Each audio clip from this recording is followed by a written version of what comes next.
that's me, your Guju girl Riya. And it's been 3 to 4 months હું સુરતમાં રહું છું. And I seriously don't know કે મારી લાઈફમાં શું થઈ રહ્યું છે. I know, લાઈફમાં જો સ્ટ્રગલ ના હોય તો લાઈફ જીવવાની મજા નથી આવતી. એમાં એક સ્ટ્રગલ કે મારે નેલ્સ કરાવવા છે, પણ એ વાતને આપણે સાઈડ પર રાખશું. બસ બાબાના બોલાવવાનો વેઇટ કરું છું કે એ મને જલ્દીથી શિરડી બોલાવે. શિરડી તો નહીં, પણ હું લશ્કરીના ભજીયા ખાવા સવારે જતી રહી. અને એક મીટિંગમાં જતા જતા બપ્પાને બી કહી દીધું કે યાર કંઈક તો શ્રી ગણેશ કરાવી દો. ત્યારે જ મને મારા નેલ્સ માટે એક ગુડ ન્યૂઝ મળી. મેં ફટાફટથી જોવાનું ચાલુ કરી દીધું કે કયા નેલ્સ કરાવવા છે મારે. ઓ સોરી, તમને હું ઇન્ટ્રોડ્યુસ તો કરવાનું જ ભૂલી ગઈ. Meet her, she is Priyanshi. આજે મારા ડ્રીમ નેલ્સ કરવાની છે. થોડાક BTS શોટ લીધા અને એમાં જ વાતોમાં હું એટલી કન્ફ્યુઝ થઈ ગઈ હતી કે કયું પેટર્ન કરાવવું જોઈએ. મેં મારા નેલ્સ પ્રિયાંશીને સોંપી દીધા કે ભાઈ તારે જે ગમે એ તું કર. એનું આઉટકમ જોઈને તમે ગાંડા થઈ જશો. એ પહેલા તમે અમને ગાંડા થતા જોઈ લો, કારણ કે એક પરફેક્ટ શોટ માટે અમે કેટલા ગાંડા વેળા કરીએ છીએ ભાઈ.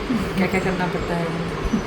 વિડીયો તો જોરદાર જ આવ્યો હશે, કારણ કે નેલ્સ પણ જોરદાર કર્યા છે. દર વખત કરતા મને આ વખતે નેલ્સ કઈ અલગ કરાવવા હતા અને પ્રિયાંશીએ ભાઈ શું સજેશન આપ્યું છે મને. આ હતો મારો આજનો નેલ વ્લોગ. તમને નેલ્સ ગમ્યા હોય તો પ્રિયાંશીને કોન્ટેક્ટ ચોક્કસથી કરજો. ત્યાં સુધી બાય બાય.